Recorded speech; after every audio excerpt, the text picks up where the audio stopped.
Hello বন্ধুরা, আবারও চলে এসেছি আজকে একটি ছোট্ট রেসিপি নিয়ে।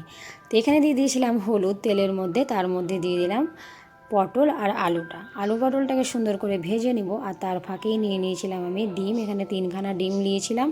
আর তার মধ্যে দিয়ে দিয়েছিলাম আমি দেখতেই পাচ্ছেন যে কি দিচ্ছি, এখানে টমেটো আর পেঁয়াজটাকে আমি চপারের করে চপ করে নিয়েছিলাম। আর তারপর দিয়ে দিলাম সামান্য একটু গরম মশলা, সামান্য একটু গোলমরিচ গুঁড়ো, সামান্য একটু লবণ আর সামান্য একটু হলুদ, আর 1 চামচ মতো দিয়েছিলাম বেসন। এটাকে দিয়ে সুন্দর করে একটা ব্যাটার তৈরি করে নিলাম। যেহেতু আমি এখানে ডিমের আমলেট টাইপেরই করবো তরকারিটা, তো আপনারা দেখতেই পারেন, দেখুন সমস্ত ইনগ্রিডিয়েন্টসগুলো কিন্তু আমি এখানে দিয়ে দিয়েছি। আর তারপরে চাপিয়ে দিয়েছি ফ্রাই প্যানের মধ্যে এটাকে সুন্দর করে গোল গোল করে আমলেটটা আমি করে নেবো। তো বন্ধুরা, আমার এই ছোট ছোট রেসিপিগুলো আপনাদেরকে কীরকম লাগে প্লিজ কমেন্টে বলবেন।